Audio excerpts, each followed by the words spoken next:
Hey, and welcome to the Alone in the Dark podcast. This is episode 122, Teen Wolf. Ow! Ow! What's going on, Mikey? I'm here with Mikey, of course, my buddy. Mike, what's going on, man? It's February. It is cold. Matt, call me Mike. What are you looking at, Dick Nose Boylan, please? Of course. Mike, you went through your own little transformation this winter, getting so sick, and it was a little Teen Wolf in reverse. You It know brought out what? the worst in you.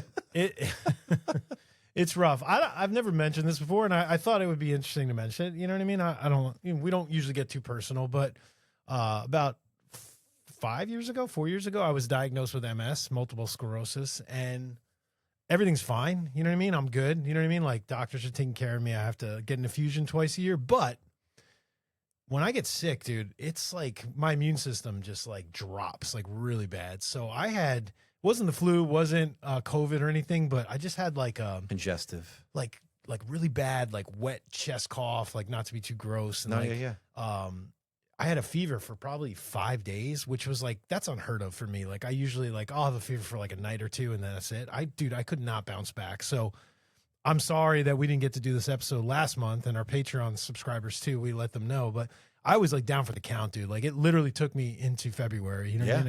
It was bad, really bad. So everything's fine, but even you were like, I can still hear it, Mike. You're still, recover. I'm like, yeah. It's like I still have this dry cough now and like sniffly, but I think a lot of people have kind of going through this awful. Yeah, but I sickness. speak for everybody, Mike, when I say, man, we're glad you're back, dude. Well, thanks, we're glad you're man. feeling better. No, and sitting here in the room with you talking about Teen Wolf is gonna be so fun. I mean, it's still like, by the way, the genesis of this idea is like, let's do this during basketball season, right? So it's still basketball season. it is, yeah. Some of the high school seasons, whatever, winding up, whatever, Right. but it's still basketball. Yeah, high school's over, but professional goes until what, June?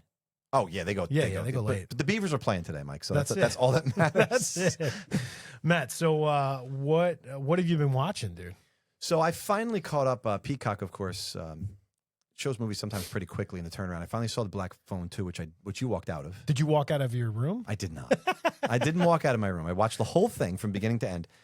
I was kind of excited to watch this movie. Yeah. After you told me you walked out, I'm not going to say it marred my expectations a little bit, but I guess I had a little blemish. There's a little blemish there. But I still, yeah, there was. But I thought the marketing for this movie was fraudulent and misleading. Interesting. Here we go. Because when you watch the trailers, I wanted, they kind of put the grabber, right? Because he was killed in the first movie. Yes. No spoilers here, right? Mm-hmm. And it seemed like he was going to be the next Freddy. Right. Some supernatural, get you in your dreams type of, and I was like, whoa. Yep. Like, I am in. This is amazing. Mm-hmm. It didn't turn out that way. No, it didn't. I love the sister character. Still great. The characters are still great. Great. She was grown up. It was kind of cool to see the characters like the older phone and booth stuff. at the camp. That was cool. Really, really right. great little Lakeside things. and stuff like that was cool. But I'm convinced the only reason they made this movie is so they could reposition the scene from Curtains with slowly the old woman ice skating across the thing with her sickle and her mask coming towards somebody. Yeah. And they have the grabber doing that thing at the end. Yeah. I'm just convinced that's the only reason they wanted to make this, because that imagery. All right. Now that we scene. could talk about it, and obviously if people haven't seen it, if you want to just like skip ahead or pause or whatever. But how did you feel about those like weird like VHS like flashback video scenes? He made Sinister, right? Yeah. The director made Sinister, so I'm not. He really and I think he did a VHS as well. Okay. He loves that kind of filmmaking, like that. It seemed to me it was revisiting the Sinister world in a way. Sure, but I love that kind of filmmaking. But yes, I didn't love this. You do. There was something about this. It just looked very forced, and like the acting wasn't great in those scenes. Like I don't know, it just didn't come across. So you thought Scott Derrickson kind of just forced it in there to have some cool aesthetic thing that he was doing. That's all it was for me. All right. It felt like an aesthetic. It was cold. And it just, but even the acting wasn't great in those scenes. It just seemed very fake. And like was there like noise in those scenes? I can't remember. Was there like a weird sound thing? There was, just the same way there was in Sinister, I think. Yeah. It was very much almost like a hum. I didn't love it. I love Damian Bashir, that actor. That's the head guy that runs the camp or whatever where they go. I really like him. That's cool. He's a really good actor. Did you? For him to show up in that we've movie talked about it, but do you know the scene that I walked out of? Did I tell you this? No, I already knew. I knew exactly. You said someone showing up, and as soon as you said, now my comeback for you was, he's the father of 2 kids. Yeah. Why wouldn't he like risk life and limb to come and find them, knowing that they're trapped at this camp. That's all my contention. Like, you're like, get how it. could they? It was a miracle. Like, it was a DSS, like, divine Right. intervention. There he was. Yeah. But I mean, he was there. I was like, it's their dad. Of course, he's going to be. Of looking course, but to me, it was just like so. It was too obvious. neat. It was too like, neat. come on. Yeah, I got you. I understand. And I just don't love how the dad was such a dick in the first movie. And I get his character arc in the first movie, but then like he's an addict. But then He's to having like some have tough him times. be like just this perfect dad in the second movie. Was he perfect? I don't know. He was still I kind of guess- wacky. Yeah, I guess. But I don't know. Yeah, it was interesting. And wasn't it's who's the actor that plays the dad? It's the same guy from like Twister. I know that. Yes. And he looks He's in like the 100 movie. He looks like what's his name from E.T. Like He looks like Henry Thomas. Henry I confuse Thomas. him. Matter of fact, it's exactly the one. I go, Yeah. oh, look at Henry Thomas. Yeah. Like he's all over, like Haunting a Hill House and it's so Mike funny. Flanagan stuff, and here he is. It's not him. It's not him. Yeah, it's crazy. We should mention, Matt, before we kind of get into the episode. What about? Oh, I want to know what you. Oh, sorry. Yeah, let me tell you. What did you say? So I'm on my kick, and you just told me today, and I'm shocked. I dropped dude. a bomb. You haven't done your V-Day like slashers, which you got to catch up, Maddie. I do. You got tonight, but we're going to see a movie tonight, so you're not going to do it unless you get home and you're going to watch it late. Oh yeah, absolutely. Yeah, but you And I got had a 3-day weekend too. Yeah, but you can watch it after. It's fine. I can. But anyway, so Hard Eyes I've watched probably 3 times. What? Yes, It's on dude. Netflix, right? Currently, I think it is on Netflix. Yes. Okay. Because I have that really nice Blu-ray. I haven't broken it out. Well, so Mike has this Blu-ray that it's been sitting in the podcast room, fully wrapped. Yes. For like 8 months. Yeah. Because Mike's a guy, he likes seasonal things. He likes to watch them. So I understand why it was wrapped. I came down here today, it wasn't here. Yeah, so I knew that you on the had shelf over there, your but beautiful new shelf that you but put up I recently. didn't watch. I watched it like through Netflix. You know what I mean? Because So it you was didn't easier. watch it on the Blu-ray? No, but Well, you maybe I gotta will crack one that more thing open. time. Maybe I will one more time. So that and Valentine I watched all the way through. I love Valentine. I love that movie. And I know some people knock it and say it's corny and it's like so like early 2000s, you know what I mean? Like it's terrible. Was it 2001? Yeah, it is all those things. It is, but it is good. It's like it is really it's really just good. like sweet candy. It's It just is. so fun. It's I agree. so fun.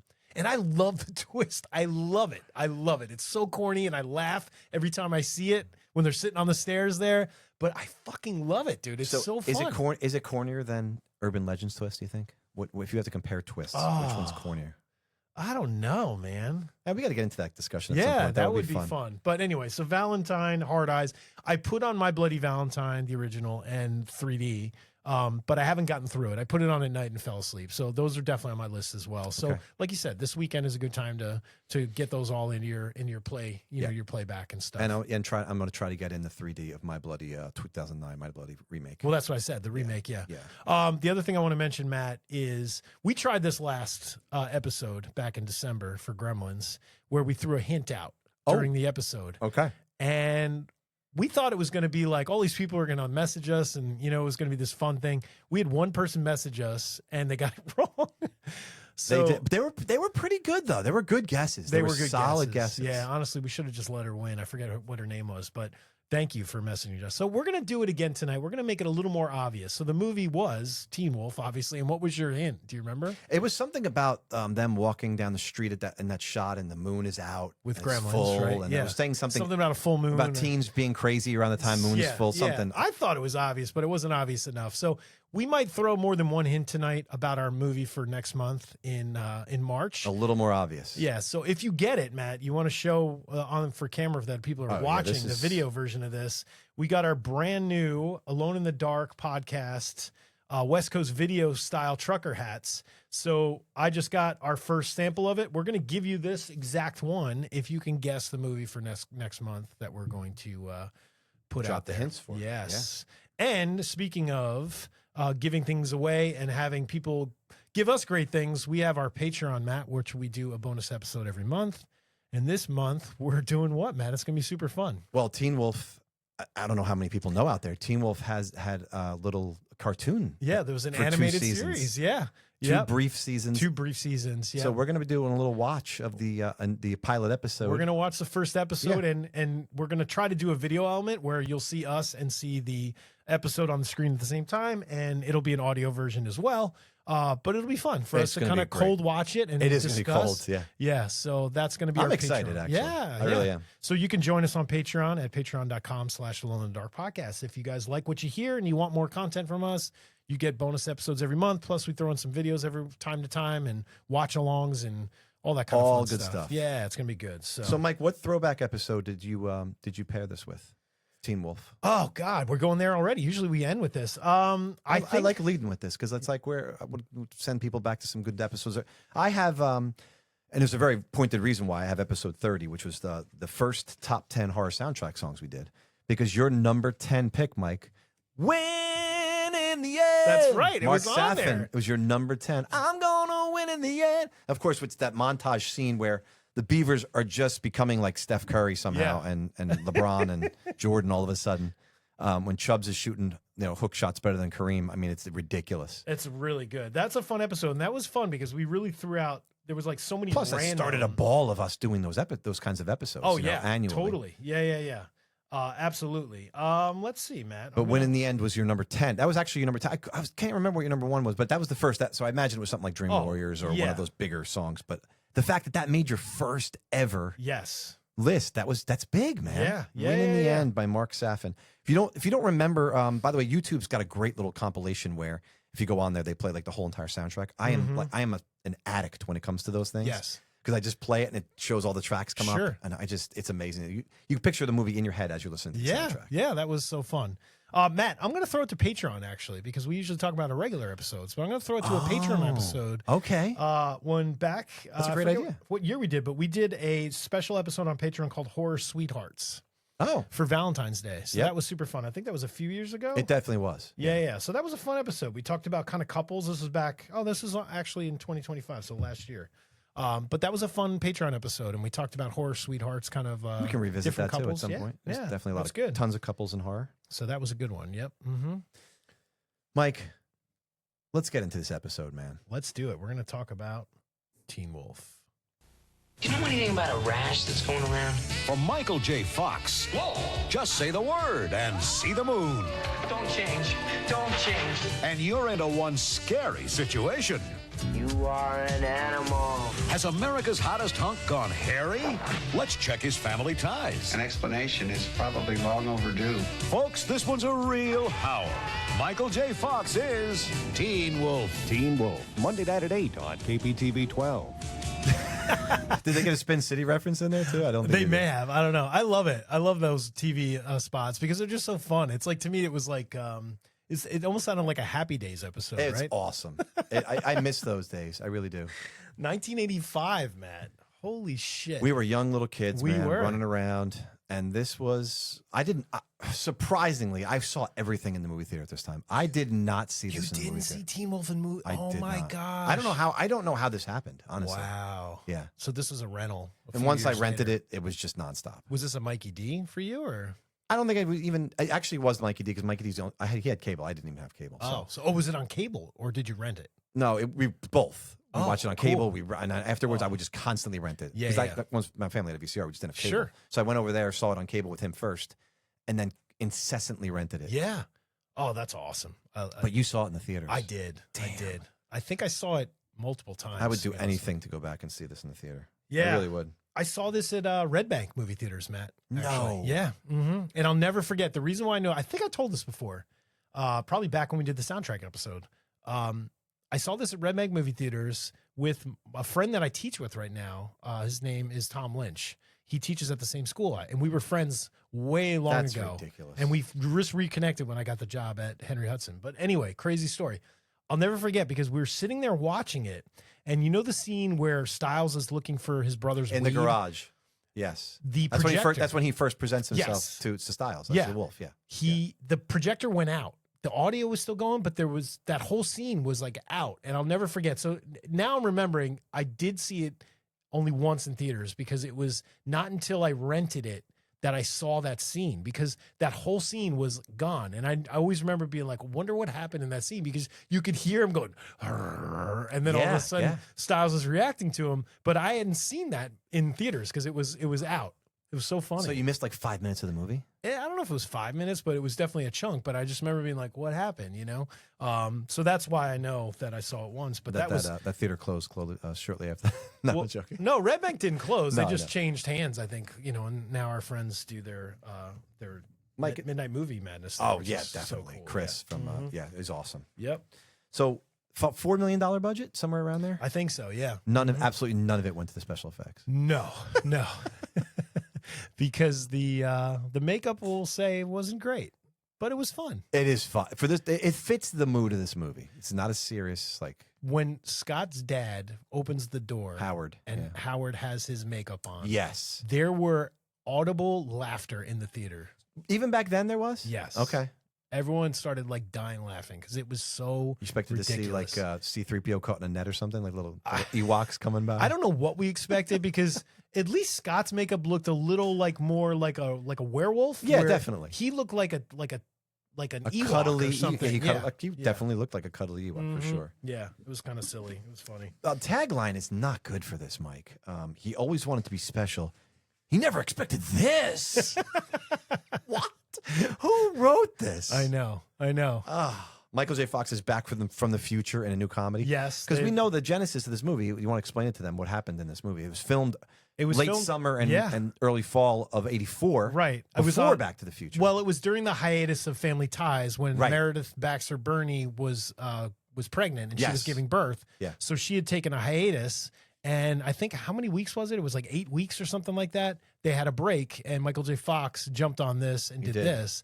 But then during this, I think that's when he replaced Eric Stoltz towards the end of this movie. Because there was a full month to 5 weeks of Eric Stoltz being on Back to the Future. I mean, that wasn't just like a week. It was a full month and a plus. So there's definitely a crossover period where Eric Stoltz is doing this while Michael J. Fox is doing this. But then he jumped in and took over Eric Stoltz's job when he was fired.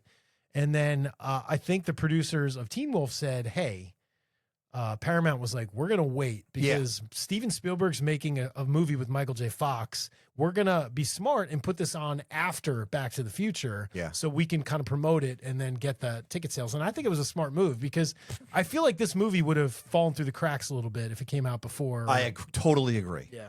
I mean, what a mark. That was a genius marketing. It was, yeah, because that, obviously they knew that Back to the Future was going to be huge just because Spielberg's name was on it, and Zemeckis and everybody, and they were going to put a lot of money into that. So that was a pretty smart move, Great cross thing here. The guy who's from Smallville, Lex Luthor, Michael, what's his name? Whoever he played Lex Luthor. Oh, yes. He has a thing Inside of You, a podcast. And Tom Wilson was on there. I saw that. It is I saw that yesterday. Yeah. It's a great episode. Tom Wilson got emotional about becoming Biff. He's so emotional. Holy shit! And he's the coolest man. He was bullied. Like, it's crazy that the bully in that movie. Yes. He talked about how he didn't want to treat people right. And he had to get. You got to check it out. It's just a little cross promotion here, but you got to check out Michael. He also what the hell's his name? Rosenbaum. Yes, Rosenbaum. Inside of You, it's called. Great podcast. He also talked about how he followed this acting method where you look at animals at the zoo. Yes. And Biff's movements were based on was it a peacock? Yes, it was a peacock. I was thinking of a guy because that's what you said about the guy from. Oh, that's right. What was that guy? He was like, it was Russ Thorne from from what do you call it? That 1982 slasher. What's the movie? God! God damn it! I can't. I love it. But that guy was pantomiming. Oh, a freaking. Oh my God! It's hysterical. That's funny. That's awesome. Hey, Matt, I wanted to talk to you about something. Uh-oh. I remember one time when we just met, instead of Mike, you called me Mite. It didn't bother me then, but I've been thinking about it since that day in Jamie's apartment, and it really bothered me. Mite?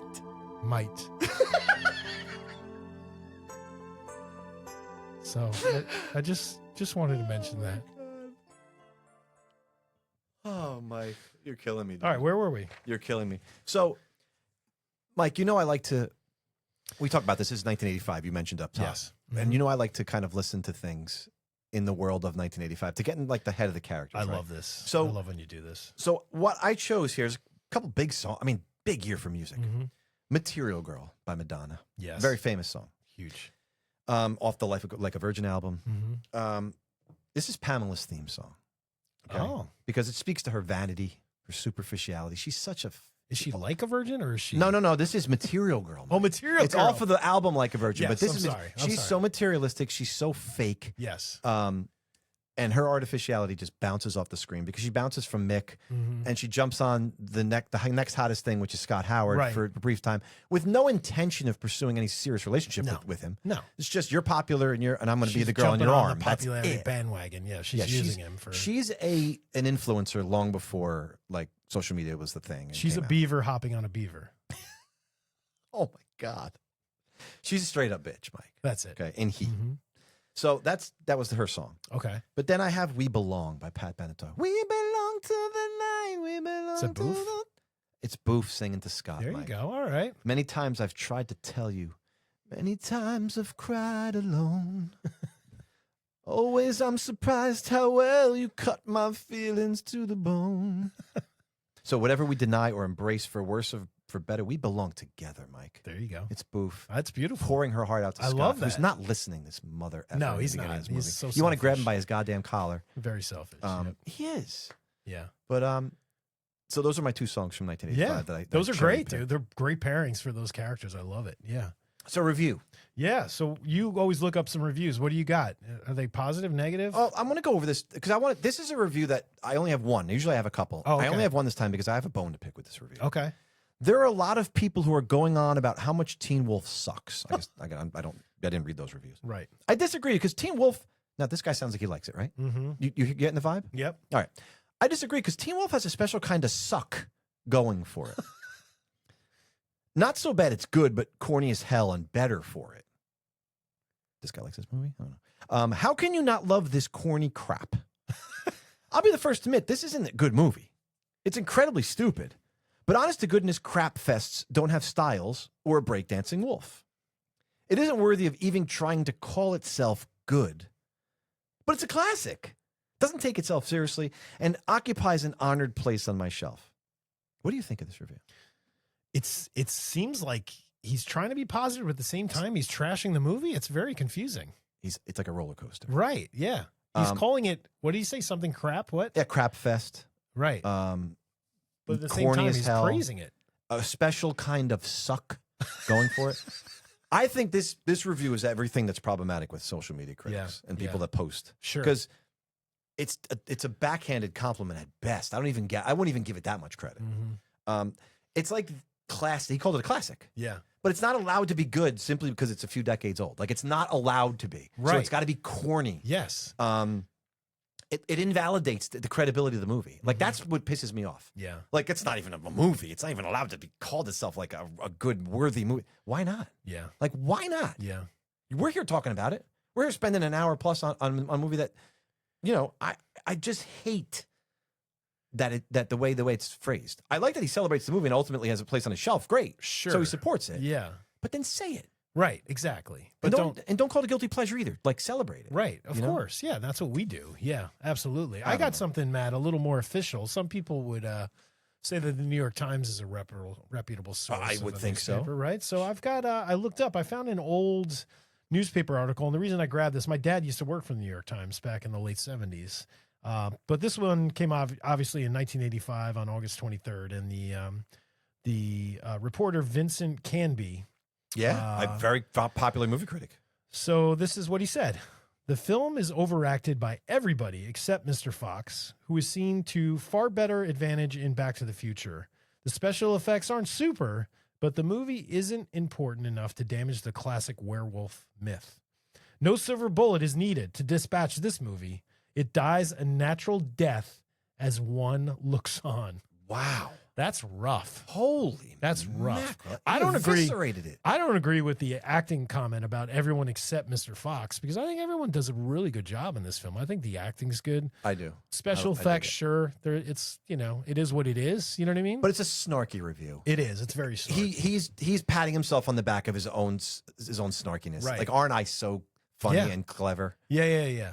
Come on, Coach Finstock is. I mean, come on. That's a pretty three-dimensional character. If you ask me. Finstock. I want a movie just on Finstock. I agree wholeheartedly.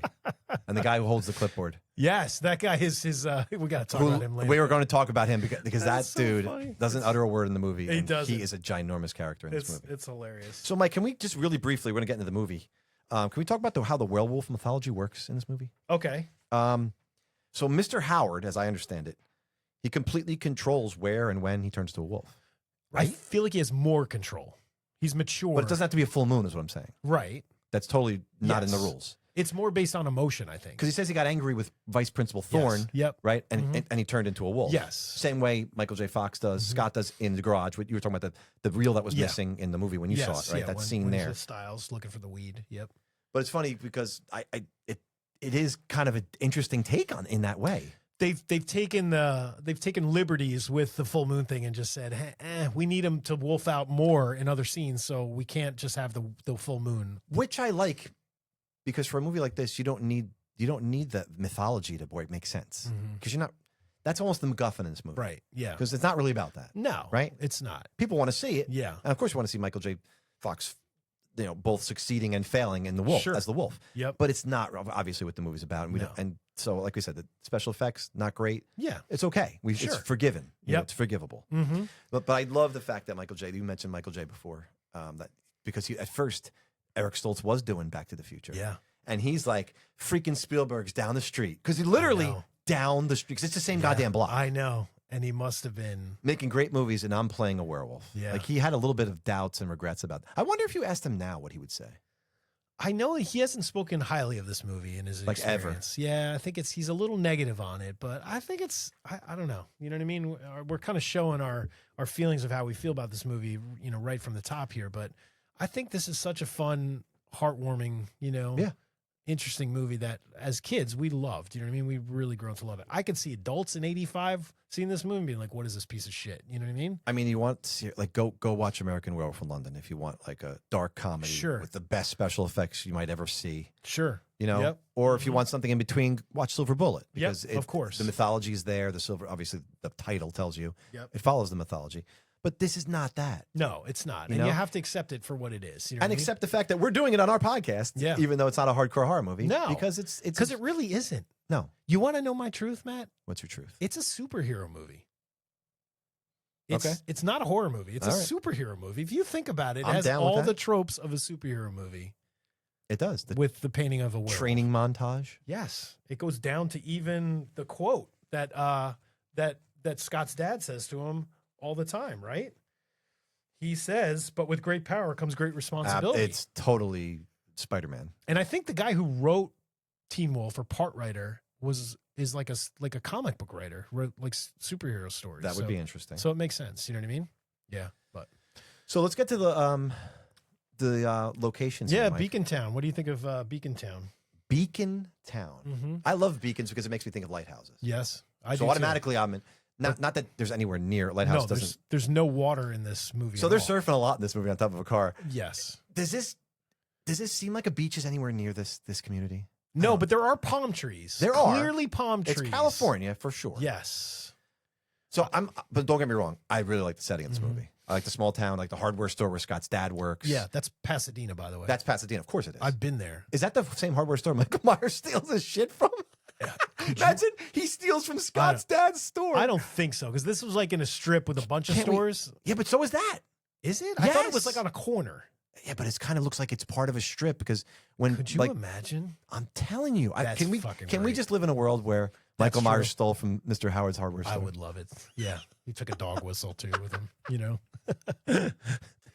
But I mean, South Pasadena. You said it all. I've been on that street several times because I have cousins who live in California. I have friends who were in college at the time. We drove to California. I also went to the liquor store. you did. Okay, I've been there. I had a picture before cell phones of me standing outside that liquor store in the parking lot. My friend took it across the street, just like the wide shot. It was so cool. Mike, in this movie, there's a scene where Boof and Michael J are walking. They're talking about the prom or the In the dance. neighborhood. Yeah. Yeah. So and Annie and Linda are walking. Anna the and other- Linda and They're walking on the other side of the and street. Lori are walking on the other side of the My street. chemistry book. My My math book. yeah. George McFly is in a fucking tree Yes. with his binoculars, Falls out. Yep. look trying to peep on, Oh yeah. creep on Lorraine. Same fucking block, dude. It's so all crazy. But Doc's house is got to be passed. Probably. Yep. Mm-hmm. And Bushnell Avenue is the street. Oh, interesting. In South Pasadena. Isn't that a big New York? Isn't that an avenue in New York City or like in the Bronx or something? Bushnell Avenue. I feel like it is, but it might be. By the way, this is something weird. The Howard house in Teen Wolf is Lorraine's 1955 house. It's the same house. I think that's wrong, and I'll tell you why. Because I saw the clip of this. I don't think it's Lorraine's house. I think it's the house that George is creeping on. Gotcha. Well, which of course you're supposed to, as an audience, think it's Lorraine's house. Right. That's so inadvertently it is Lorraine's yeah, that's house, true. Which George is right. They're passing off as in that scene. Yeah, right in the same neighborhood, which is wild. You're talking about the interior, maybe not, but Maybe not. the exterior, yes. Yeah. But that's, I mean, it's a great. They don't disguise it. It's California, like I say. You see palm trees. They're not trying to pass off Illinois for anything, But it feels very middle of the country because of the fact of what you said. They're not surfing. They're surfing on the top of a van. Yeah. So that would be something. Mike. The Wolfmobile. That would be something that you would do in like Idaho. You know what I mean? Like, hey, let's pretend we're surfing, but you can clearly see palm trees. So it's like, hey, we're in California. The school I love, because I've told you this many times. The school that I teach at, their gym always reminds me of Beacon Town High's You have always gym, told me that. because it's small. Like that, you could tell that gym that they're filming in it's like definitely a smaller school. It's like a small school. It is. And our school is very small. So I'm always like when I see basketball games, when I go support our team at Henry Hudson, I'm like, it's fucking Beacon Town High. It's crazy. Totally is. So speaking of gyms, right? So the opening scene, you have Michael J. stepping into the shot. Like it's that great low angle. You hear first of all, you hear the basketball. I love that. You hear the basketball bounce. Credits and the basketball. And it's a slowed down echoing of a thudding. Poof, Yep. poof. And then of course it opens up and you see him. He sweat. I mean, he the looks like sweat's he just pouring swam. off. I know. From something. The basketball is like slowed down. It's great. He's at the foul line. He was at the foul line, I guess. Yes, right? he's at the foul line. Yep. But it establishes how abominably bad the Beavers are as a team. Well, this is and that he's actually got a little bit of talent. Like he's actually It's like the perfect bookend for the movie, which I love. You know what I mean? You start at the foul line, you end at the foul line. But you get a hint of his growl in that scuffle. Yes, that's right. So that's a tease with before Mick, you see right? Mick. Mick. Yes, mess. So it foreshadows a little bit of what's coming. Mm-hmm. So I thought that was really cool. What do you want to say about that? Like just the gym. Like I took off the gym thing because I love that gym. Yeah, no, I just because love, the Beavers don't have a lot of fans. But I love we learn so much about the characters in the locker room afterwards. Yes, and I love Chubbs is awesome with his snacks and you know, Scott's like, hey, I thought you were on a diet. It's great, and I love you meet Styles. Styles comes in. And, you know, he's looking for money. You could tell he's like a moocher, you know? Definitely. And I thought it was so interesting. It's wheeling and dealing all the time. This isn't a thing where the other team showers. It's weird, Is right? that weird? Because in high school around here, usually the other team gets on the bus and leaves. Usually. And the home team doesn't stay and take a shower. I've never seen that before. It's kind of an interesting thing, you know? It is. It's like, it's like the mines in My Bloody Valentine. They're all standing there, you know, getting like doused with water. It's just weird, you know? They're washing off the depression from how bad they are. Yes, but I just love how bad they are. And I love how Styles goes up to the other player on the other team and he's like asking for money. Oh, yeah. Yeah, it's great. Oh, but you get Finstock first, you know, yes. first entrance. You learn so much in that post game scene. You know what I mean about these characters, and it really sets the tone for what the movie's going to be like. You know, it's really fun. But the reason I say is it starts with that sound design, right? Mm-hmm. And then I think this movie tries really hard with the sound design. Yeah, because then when you get to that awesome location, the Howard store, right?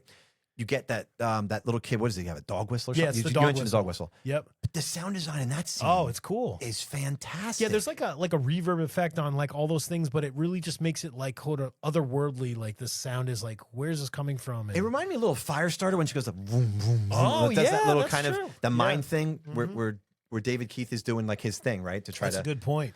It kind of has that mid '80s.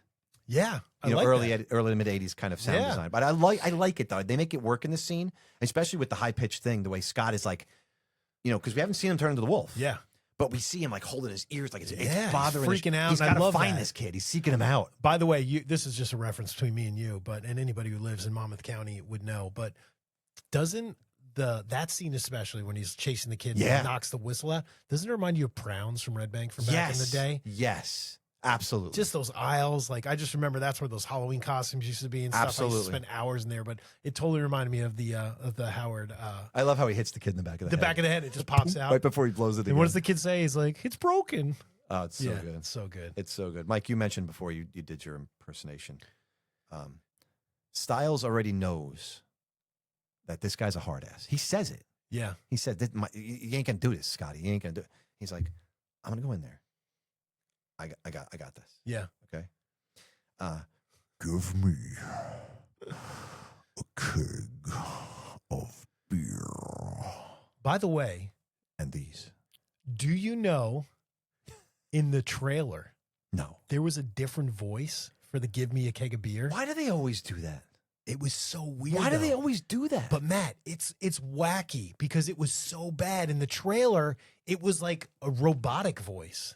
It was like, "Give me a keg of beer." So like it wasn't, maybe that was the unfinished, not, I guess they rushed it out and they were just like, "Fuck, we'll just do something with the voice." Do you know what that scene reminds me of? Because this is stay in the main of ladies, Yeah. right? David Lee Roth, Yankee Rose video. Yes, you know what it is? It's the wide angle. It's the wide angle fisheye. Yeah, yeah. The close up. Yes, it's the same thing. You are the ugliest immigrant grocer on earth, honey. Not if you was the last. That's to remind. Yes. This scene reminds me. As soon as they cut to the bar, the guy behind the counter's face, it's great. Incredible. You don't say. And a glazed donut to go. I love that scene. Though. It's shit. great. Me I love too, it. man. Yeah, But that's what it reminds me of. Like they were Totally. loving the fisheye. yeah, yeah. In that scene. And I love that there's a fucking line at the liquor store. That's great, man. That's like back in the 80s and the 70s. Like, Blue collar, man. You got to dude, come home and liquor drink. stores back in the day were like an experience. You know what I mean? Like, I remember going with my parents. You remember going to the liquor store with your parents? Like, I back do. in the day?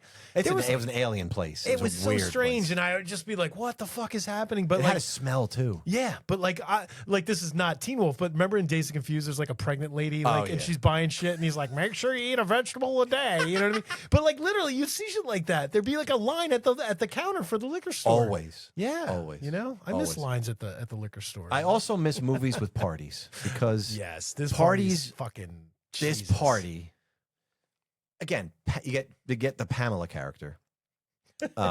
Scott is into her, and he is not the insecure guy. Like he's going for it. He is. You Yeah, got to give him that. no, he's definitely got like this kind of weakish confidence where he's just like, he's not confident to the point of like, fuck it, I'm going to do this.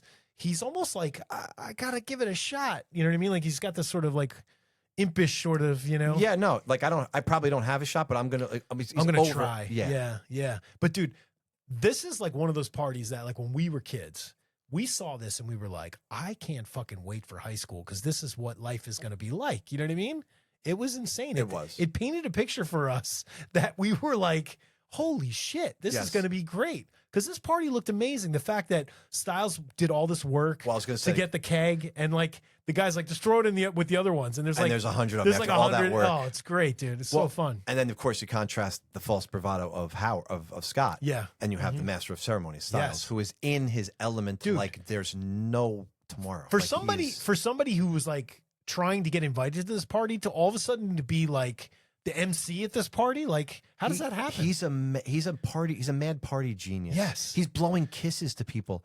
I've never seen anything like his entrance is like he's like the most Oh, beautiful. yeah. Like Yes. people love, they adore him. And the confidence, yeah. But he's also the guy they realize when we graduate, what are you gonna do? Yeah, that's it. That's all he's got. Yeah. That's all we get. And what's with the girl? The she's like a woman. She has like the tray, and she's like bringing out the Yeah, notes. I can't. What even, is happening? Like, who is she? Well, and where he's hired her, obviously, right? He's hired her to. I thought that was so odd, though. I'm like, who is this woman, and what is she doing? You know he's what I mean? paid her. Because he's concocted these freaking games in his head, and he has to get people to help carry out his vision Yes. for this party. But I don't know. Were you ever at a party where you're playing like spin the bottle and that kind of Well, stuff? It's the 2 minutes. Yeah. 2 minutes. They 2 get minutes to in heaven or right? whatever. Yeah. And Have you ever Scott done and Boof are that? in there. I'm sad to say I never got a chance. to do Oh, that. I Of did course you have, Mike. I mean, I like, did that once, and it was like probably one of the most fun nights. Like just as a young guy. Did you rip the girl's shirt? No, I didn't. I swear. But it was fun. You know what I mean? the fact that the girl was into it too, it was cool. Obviously, you know what I mean. Like you don't want to be in a closet with someone who doesn't want to be there with you. For sure. And I ended up dating this girl. Well, Pamela gets Scott's name though. She switches with Booth. She switches it. Yeah. So go ahead. You had this girl. Go ahead. No. I ended up dating this girl for a short time after that, and then it ended. But it started in the closet. It started in the closet. All right. Well, that's something. Yeah, I guess she liked the way I kissed or whatever. I don't remember too many details, but I remember it being fun, and I remember thinking of Teen Wolf at the time when I was in that closet. I'm like, I'm doing it. Wait, this is it. Was there a debaucherous Svengali like Styles running around? No, it was a small party. It was probably only like 8 people. You know what I mean? It was 8 people. Yeah, it was small. And that must have been a weird It was weird. Because in this, when Booth and Scott go, there's like 50 people standing the around. noise, there's like shit going on outside. Like literally people were like, what are you doing in there? It was pretty, we were under the microscope. You know Like they could hear they could probably hear the smacking. Totally, yeah. Gross ASMR kissing noises, you know what I mean? But I love that Booth does the switch, or she lies. She lies and says, I have Scott, so she can go in the closet with Scott. But Scott is not who she expected him to be in the closet. Well, this is the part where it gets a little weird, and you can blame it on the wolf, I guess. You know what I mean? Course, well, Scott's he's an animal. He's an animal. But I don't know if you remember. Do you remember me and my wife dressed as yes, I do. Scott and Booth one Halloween, and she had like the shirt with the rips in it and stuff like that. Genius. It was cool. I'll have to post that. It was super You got fun. to repost that. Yeah, especially that was fun. to promote this. Like that's a great cross promote because you guys. You always have the best costumes with the best references. I try. It's you know what I mean. It's just fun. So when you went to high school, Matt, and these parties didn't happen for you, were you disappointed? Oh, I went to plenty of parties. Oh, okay, but none with like. But I wasn't at a one where I got to be like 2 minutes in heaven or something. It might have been happening, but maybe you were in the background and you were like, I was probably just talking about. You see that movie? Hey, did you read that Stephen King book? You ever listen to the Beatles? Well, high school, I wasn't. You wasn't huge yet. Yeah. Wasn't huge yet. You ever listen to Warrant? Hey, you guys get Poison's new album? Do you like Rat? I mean, I was just that was a miscreant in the corner. No girl wanted to pull my name out of that. Oh, that's not nice, Maddie. I don't believe that for a second. So Scott is starting to find himself. And finally, as we referenced before, he does get that transformation scene where he opens the door and Daddy Ewok is standing there. How great is that top-down shot? It is great. In that bathroom where it's up looking down when his dad's like, he's like, Scott, open this door right now. I fucking love shots I love the like mirror that. shots. Yeah. The mirror shots are great. How do you think they handled the editing with the transformation? Did you like it? Because it's very American Werewolf. But this is honestly, this is the anti-American Werewolf. It is, yes. It really is as far as like effects. But I thought they handled it pretty well. Yeah, I agree. By not showing it like too much. I thought it was stylish. I thought it was good cutaways and just adding a little bit more. Was there like pulsing? I think there's a little bit of pulsing. A little bit. But you're not going to have broken bones and stuff. guttural screaming. No, there's nothing like that. It's very, very kind of like subtle and simple. You know what I mean? But I thought it was cool. It's a transformation that maybe you and I wouldn't mind going through. No. Where the guy, forget it in American Werewolf. Oh, my God. No one would ever want to go through that. Yeah, in it looks so years. painful. Yeah, for sure. Forget it, right? Mm-hmm. And of course, we get the little twist because he opens the door and wow, surprise! There's his dad is there's known his this. Ewok dad, his teddy bear dad is sitting there. I think his dad must have stumbled out of the room where in the Overlook Hotel next to the room where the bear guy's blowing. Yeah, that's what he looks like. Holy shit, that's it, Matt. That's it. You nailed it. That's exactly what he looks like. Maybe he was in the next room, but oh my god, they could have had an adjoining door where there could have been dude. The old lady comes out of the shower while Scott's trans. Yes, imagine. Yes, totally. Oh my god, that would be frightening. Oh, Jesus Return of the Jedi, Christ. though it's too much. Oh god. But then, Mike, we get the promise of the premise. We get the fun and games section. Yes. And Scott is finally able to embrace his inner. He's out, man. He's out, and everybody's okay with it. And the basketball games are much more interesting. More people are showing up. There's merch involved. Coach Finstock is excited. I'm wearing my Styles Teen Wolf shirt. But there's like merch, there's hats, there's stickers, there's patches, there's all kinds of stuff. There's a fucking Wolfmobile, and this whole town is okay with it for the most part. Pamela sees him, Mick sees, everyone sees it for the first time. Chubbs, he's out there now. Everyone is there, right? Matt, where are the scientists knocking on Scott's door saying, we need to do experiments on you because being a werewolf is not a normal thing, and we want to understand what the hell is happening to you? Where were those scientists? There's got to be some kids from the geeky kids in class that probably would have said, oh, they could think about this. Like, right. How but do we do I just this? love how Beacon Town's just like, it is what it is. But at first, it's not, because remember, Scott goes down and slams the ball and spins it on his finger, and the place is just dead silent. dead Yeah, silent. yeah. It's great. It is And then- amazing. and then I think Finstock Let's play goes, some ball. Let's play some ball. Let's play some ball here. And the Clipboard Kids is like, we're playing ball right now. I'm going to write it down. Finstock, though, gets it going, yeah. man, and it's so good. It's classic. Yeah, it's But- really good. So I love that, how the introduction of him as the wolf, because of course everyone's piled on top of him. Yes. And it's like, and then of course they just all fly and he off. comes out, and then, he just charges down and slams the ball. That's great. I love it. Oh my God. So, and we bowling. built, it's like, I feel like from this, like you said, promise to the premise, we build and we get to, you know, do. Scott trying out for the play. Yes, and- only because Pamela's there. yes. obviously, right? And he's going to do it as the wolf. And by the way, she's terrible. oh, she's super over dramatic. She's supposed to have a southern accent. Yes, yeah. Don't ravage my family. But the scene where she attacks Scott in the dressing room, Yes. is a classic, Suggestive. classic scene. But then from that moment, you kind of go into the bowling scene, You do. and you're like, "What the hell's going on?" Because you're assuming that, And Mick is there, of course. right? And you're like, "Wait, what? Why What is happening?" Mick at the bowling alley? Does he know that Pamela's going to be there with Scott? Probably. Because otherwise, that's not a place that him and his friends hang out. You can't tell me Mick and his buddies are hanging out at the bowling alley. You can't. Why not? Why the bowling alley? Because that's the only place they can What go. ass in town. is Mick going to get in the bowling alley?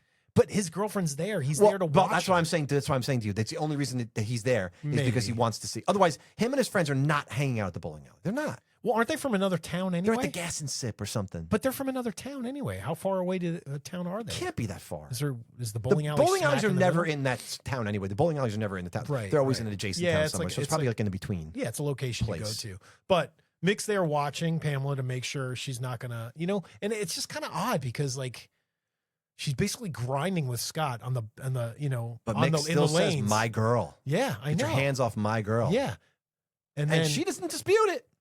no, she doesn't.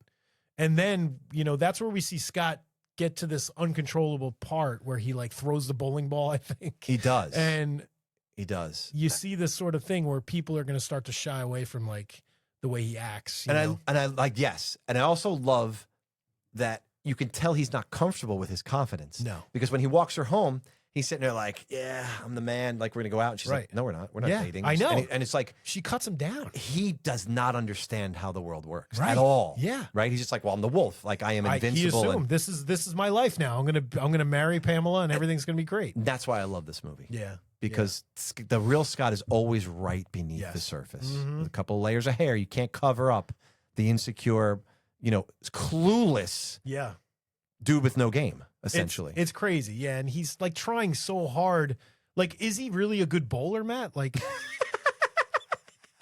because I feel like he's like conjuring up his best Ernie McCracken from Kingpin the big hair with the coming flappy over. hair. Yeah, because he's got the hair, but yeah. He puts it up. Mm-hmm. Yep. Oh my God. Mike. So my favorite scene, we always talk about emotional horror, and this is not, granted, this is not a hardcore horror movie, but the emotional scenes are always the ones that, to me, stand out. Yes. Now, this is more of a comedy movie, Mhm. right? But it's got a little dramatic elements to it. Sure. And the scene where Scott is walking Boof. Boof, and they're passing George McFly's house and Yep. whoever else's house. This is after she was playing basketball with Howard. With Howard, yep. mhm. Yep. Love that. Mike Myers is probably staring. He's standing behind the hedge. he's watching them come. A little smoke ring comes I was going to through. say John Carpenter Carpenter's little smokes. smoke ring. Yeah, pops out from behind the bush. It's the most human moment of the film. It is. And of course, he is Scott. He's not the wolf walking her. Yeah. And he is so neurotic, insecure. He has these tics. He's so Michael J in this Yeah. in this scene. Nobody does it better than him. No, he's so good with stuff like that. So natural. But he's finally not a nobody, right? Yeah. He still has this false sense of confidence. Like, well, Boof, of course you're going to be glad to go with me because I'm the wolf. And what does she say? oh, I forget what She she says, actually says. I'm not good. I I'll don't go want with to you go under with one condition. Yeah, you're not the wolf. That you're not the wolf. Yeah. Right? And of course, it's this great crisis of conscience moment because this is everything he's waited for. What do you mean? Everyone's expecting Yeah, me to go as everyone's the wolf, expecting the wolf. Yeah. right? Yeah. So I can't promise you that, yeah. right? I know. I can't. And he doesn't. So I love that. Yeah, that's great. I absolutely love that. But then, of course, it leads to the dance where Boof steps forward, gets Scott to realize maybe he doesn't need to be the wolf, right? Until Mick punches him, of course. Yeah. And then he slashes Mick's shirt. And well, that's when Mick gets the confidence, is when he comes back after him and Booth made out in the hallway. well, of course, because she drags him out. Says, I want the real Scott. And I love that shot. Me too. I was watching it Against the locker? because I was like, how do they do this? Because I hadn't seen it in a while, and I was like, she pushes him out of frame, and they love kiss that it. so much. But then they cut to Pamela and Mick, and then they cut back, and then she pulls him. The way they edit it, it's like perfect timing where she pulls him out, and he's not. We got to steal that. Yeah, that's so cool. That's a great. I love that. I love those shots. Love that. I do too. Because they probably could have done it with like an edit and just had him like push him out and then come back. But I love how they inserted cross-cut a to the other quick little story. scene of them reacting and then saying something and then bam. Yeah, it was cool. Really cool. She's such a bad actress, Pamela. That's. Yeah. I think that might be who that guy, that the reviewer from the New York Times, Was Canby, talking Vincent about? Canby, Yeah, might have maybe. been talking about. The music in this scene is so good, Matt. Big Bad Wolf by the whatever It's a sisters. big bad wolf. But I love right before that song. I love how, like, did he work this out in his bedroom? Like, he literally has a Teen Wolf dance that he does to that first song when he comes in. Because you see him, he walks in, right? And he, like, looks at the DJ and he goes like this. And the DJ starts playing that other song. I don't know if you noticed that. I didn't notice that He's at all. like, but he's like just- literally I like, can picture DJ, it. play my theme song. And It's the guy amazing. starts playing this song and he's doing like, I forget, it's like, he does the thing with the hands. It's a thriller type thing. Oh my God, it's so funny, dude. It's like, I guarantee that Loverboy with Patrick Dempsey, you know that scene where he watched that like African tape? That's the one with the pizza, the special pizza he delivers, right? The anchovies. You're talking about Can't Buy Me Love, then? No, Can't Buy Me Love. Yeah, you're talking about Can't Buy Me Love. That's the one where he watches that like African dance tape and he Absolutely. thinks it's like a hip and dance Big tape. John, And he yeah. shows up and he's the doing anteater, that the dance. African anteater Yes. ritual. But it's almost the same dance. If the as Teen Wolf. Ronster's doing it, it must be Yeah, new. it's like the Teen Wolf dance. If Totally. you watch it, it's like the same dance. If this were It made me laugh. a scary movie, like spoof movie, they would cut to Jesse from Nightmare 2, like Yes. humping the pick, Yes, and his that's it. undies bumping Yes. the drawers Yeah, closed. that's it. But anyway, I love the Teen Wolf dance. It's great, and you got to go back and watch Scott like motion to the DJ, like I'm here. Let's play it. Yes. So, dude, I love the because you get the dynamic between Vice Principal and Howard. Yes. and his dad Harold. Yeah, and he Stepping makes in. him pee again, right? He pisses himself again. Do you know about the cut scene right after this? I don't. That was in the movie and they cut it out. There's a great scene where after Scott gets in the fight with Mick Mick and slashes he runs his shirt. out. Yep. And the dad's like, "Go home, Scott," and he makes the principal pee himself. The dad goes home and Scott's sitting on the patio, and they have this super long emotional scene. Really? Yes, where he's talking to Scott about. Is this on the Blu-ray? It might be. Oh, I but gotta check this out. he's talking to Scott about just how to handle things in life and you don't have to be the wolf. It can help you. And like just a super emotional scene. Cause Scott like really gets like sad and he's like, Dad, I don't know what's happening to me. Like, I don't know what to do. And it's a scene that should be in the movie. You know why it should be in the movie? Because when they get to the basketball scene at the ending of Yeah. the movie, Yeah. and he decides not to be the become wolf. as the Yeah. wolf whenever Yep. see, when he runs out of the dance, I don't know if there's enough there. Right. Which that scene, even if it's not 5 minutes long, even if there was a little snippet Just of it, something, yeah. where they're sitting on the stairs, Yeah. or maybe even playing like basketball, Sure. right, a little one-on-one, but they Yeah. stop and they're talking to each Yeah. other. That would have been perfect. I'm telling you, you got to see the scene because it totally Oh. makes sense and it should be in the movie because it really makes more sense when he shows up to the final game and he's like, "No, I'm not going to do this." This final game is puzzling because they're down by 19 points. Yeah. At one point, we've seen this team. Yeah. Okay, I don't know what kind of practices Finstock is running after school, but this is a new team. Maybe This is maybe the clipboard guy was running those practices. maybe he Yeah, was. Maybe he was. This yeah. is a different team. It is. This is a team that has been maybe like experimenting with testosterone, Right. and steroids and other extracurricular drugs. Sure. Because all of a sudden, Chubby has the most amazing Oh. hook shot you've ever seen in Dude, your life. He could literally shoot from anywhere in the court and it's going to go in the basket. Number 23 is like crazy good. Yeah. With his layups and his, Oh, yeah. it's unreal. Isn't the one guy in the team the guy from like Melrose Place? I want to say yes. It is. I'm pretty sure it is. If it's not him, it certainly looks a No, lot like him. it's got to be. Yeah, it's got to be. Can I ask you a question, Matt? I don't know if you noticed this and anybody else noticed this, but it's been on my mind. When you watch Teen Wolf and you watch all the gym scenes, right behind where the team sits and where Finstock is like standing a lot, there's a blue tarp covering a section of the bleachers. Okay. I don't know what that blue tarp is there for. It's like one of those things that people will be like, Mike, who cares? But it always bothers me. So what do you think it is? I think it's maybe the logo of the actual school's team, and they had to cover it up. That's my guess. But it's so strange because literally it's in every scene, because obviously they filmed all these basketball scenes probably in like a week or something. I think so. Like They that. probably did them back to back, yes. Yeah. But go back and watch, and you will never, I'm so sorry, I apologize to everyone. You will never unsee this. So blue it's tarp. almost like it's under construction. They play it off like they're working on it at school or something. But it's literally just one little section of these bleachers. So strange. I don't know. Maybe who knows? Yeah. Who knows? But you have the win in the end. Oh, song, great song. accompanying the scene. Oh, it's so good. You have Scott Howard running the floor like Curry. You have like number 45 ripping down these boards. Oh my God.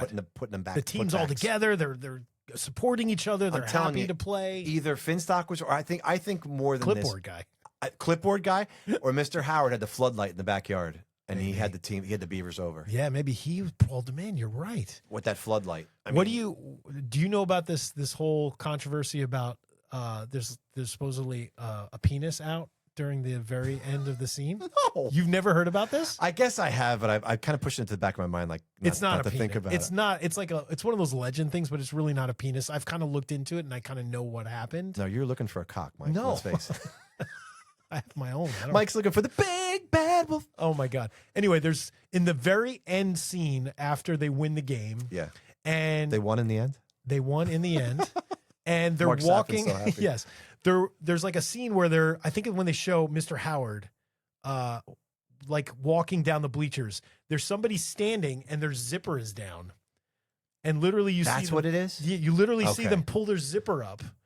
And everyone for so years. their finger probably somebody mistook as a penis, probably. No, or maybe they're going like this. There's no penis, so I don't know where they got that. No, but finger, I'm saying. But most people assumed it's a guy. It's actually a girl. Oh. It's a woman. And I think her jeans her jeans are like skin tight. I think her jeans are so tight in the scene, she pulled her zipper down to like release her waist or something. Oh. And then she stood up and she pulled her zipper up and didn't realize that she was on camera. And it's become this like legend thing. So if you go back and watch it, if you've never seen it before, again, I apologize. You won't be able to unsee it ever again. Another thing. So the tarp on the bleachers. And the woman with the zipper down. Yep. Mm-hmm. Is there something else we need to unsee? I don't think so. Okay. I think the end of this movie, I'm surprised because to me, the end of this movie would have been Michael J. Fox after blowing Pamela off. I love making out with Booth. I love that, by the way. It's great. I've always wanted to write a movie with that in it. It is basically Lane Meyer blowing Beth off. Lane Meyer. Isn't it, though? It is. It totally is. It is. Oh, absolutely. For Monique. Yes. That's exactly what it is. It's the same storyline. storyline. Same year, by the way, I think. Same storyline. 86, maybe. I'm trying to think. Yeah. No, I think it's 85. It might be. Better Off Dead. That's funny. That's crazy. Yeah. Anyway, same storyline. Yep. And you know what? I love it in both movies. Oh, I do too. It works like a charm. It's great. Yeah. But couldn't you picture him breaking the fourth wall, looking like smiling, and his eyes turn red or something, and then it freeze frames and go to the credits, like just a little bit promise like, a sequel, like a held back kind of thing. We did get Teen Wolf 2, Mike. We did, but come on, man. But wouldn't that have set it up in a different way? It would have. Yeah, it totally would have. You gonna say something about Jason Bateman? No, I love. You don't love Teen Wolf 2. I love it. You don't love it. No, I don't love it. Choose a different word right now. I'm going to demand. I own you it. choose a different I own it. I enjoy it. Okay, I enjoy fine. it. I think it's fun. You think the boxing? The throwing boxing in is horrible. He gets his ass kicked the whole movie. It's so bad. It's so bad. By a Mick replacement. And Styles isn't even the same actor. Styles is not the same actor. But Chubbs is Chubbs is the same. Yes. Chubbs is there. That's it. I just think it would have been better if they would have done something like corny and cool. Yes. I guess they didn't need to, though. No, I don't even know. They didn't need to. Yes. So let's get back to talking about that dude with Finstock's board. Oh, clipboard guy? Clipboard guy, Mike. He looks, by the way, he's a dead ringer for either Jesse Eisenberg yes, or Michael Showalter from Wet Hot American Summer. Yes. I swear to God. It's the curly hair. You're never going to unsee it again. Yes. See? So here's what we're doing. We're creating a movie where you go back and watch Teen Wolf. You will watch it for these odd, weird fucking things that Mike and I are pointing out now. That's our goal for this. I hope we're pointing out things that you've Gonna never brainwash thought about people before. Yes. So why did you choose this guy to talk about this guy, man? I just think it's so strange. He's so strange, but he's comedy gold. Like he's just the mannerisms that he has. Did he have a bigger part in the script or something? Like I don't know. think he may have, because like he literally, like you said, he does not say a word. but his character's always there.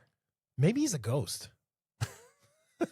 Maybe this movie was a bigger supernatural movie. He's a manifest. So he is a version of the face tattoo of what's his name of Nightmare 3. He's not really there, but he's there. Shows up sometimes. Yes, he's like He's the face tattoo. Yeah, what is Joey's that? Yeah, what does he have? It's like a teardrop. teardrop. Yeah, he's Joey's got a little tear. teardrop Yeah. tattoo. Still that mystery is still That is boggles my mind. crazy. Yes. Speaking about something I can't unsee. Jesus Christ. But Lewis is the guy who really, really champions Scott and wants. And honestly, he wants him to be with Boof, and he's like, "What is wrong with you, Yeah, Like, Matt. he's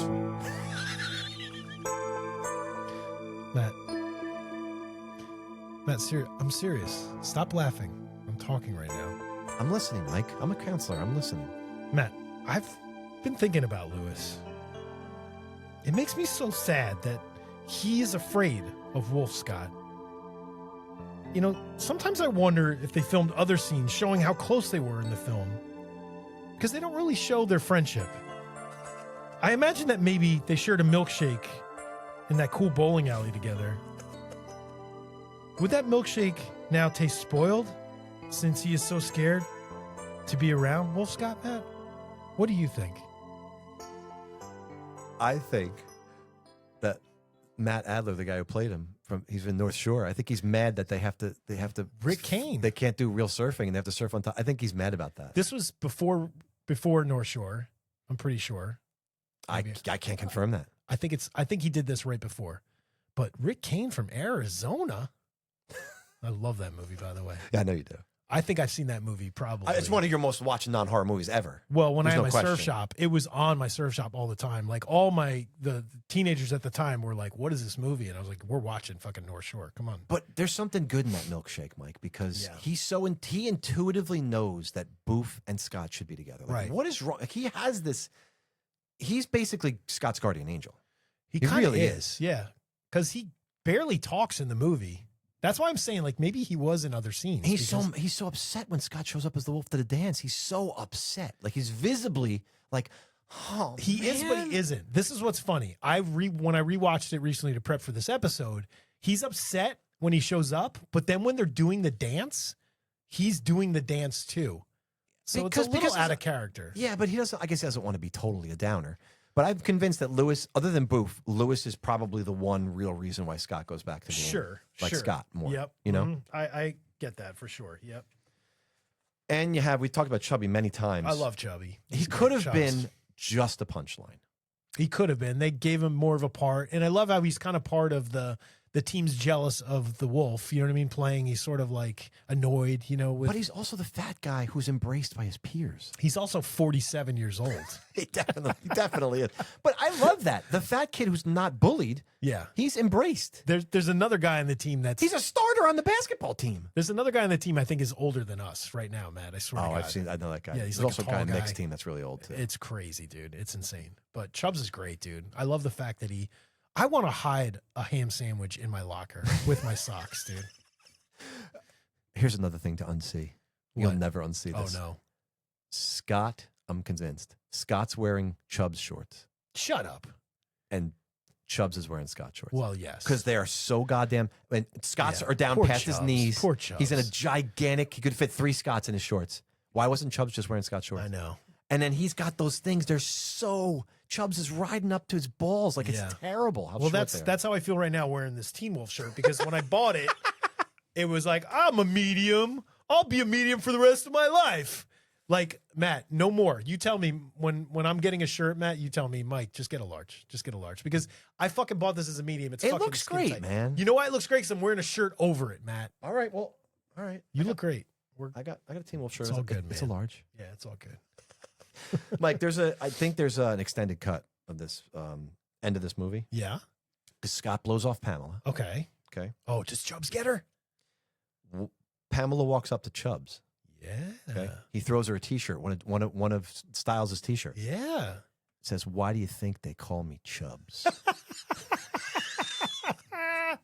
With an arrow pointing downward. You know what that's kind of like? One Crazy Summer when what's his name? You know, yes, he gets the girl. You know, the rich girl that's with the rich guy that when they win the regatta, he goes and gets her. He's like, let's not mess around. Let's go hang out. Yeah, exactly. Same thing. Exactly. I like that. She puts on the T-shirt, starts kissing him passionately. That's one of the extra little side plots at the end. I think it's great, man. Yep. But Mike, I think Chubbs' best asset's definitely not his hook shot. It's something else. Yeah, his hook. No, it's something else. Chubbs, Mike. We talked about Pamela in the beginning of this, and I said, yeah, she's kind of evil. I think she is a terrible person. She is. She is the worst. She's zero interest in Scott. The real Scott, she has absolutely zero interest. Zero, yeah. Except the first time she sees him, she's like, "You look different. Is your hair a little, and it's on her terms. She loves, in that bowling alley scene, she loves the fact that Mick's watching. Yeah, she could tell. And she's just doing it for manipulation. Just messing with him. Yeah, it's fucked up. So even for Mick's sake. Yeah, I know. It's evil. Yeah. Mick should have went running immediately. You know what I mean? It's crazy. I mean, she won't go to the dance with him. She's only concerned, Mike, like you said, if she had, it's almost like she has some sort of a YouTube channel or something, because she is definitely an influencer before. Oh, yeah. Somebody that was doing this for it's all followers for or whatever. Yeah. Yep, absolutely. Mick. She's the real monster of this movie. She is. That's my statement for this. I agree with that. And I think Mick is evil, but like you said, you kind of feel bad for him when Pamela sort of shafts him too. You know what I mean? And is she a good actress, Mike? No. I don't want to bash anybody. No, but it's not great. After you don't unhear this. Okay. When she rips, when Scott stands up after getting decked by Mick and he rips his shirt. What are you laughing at?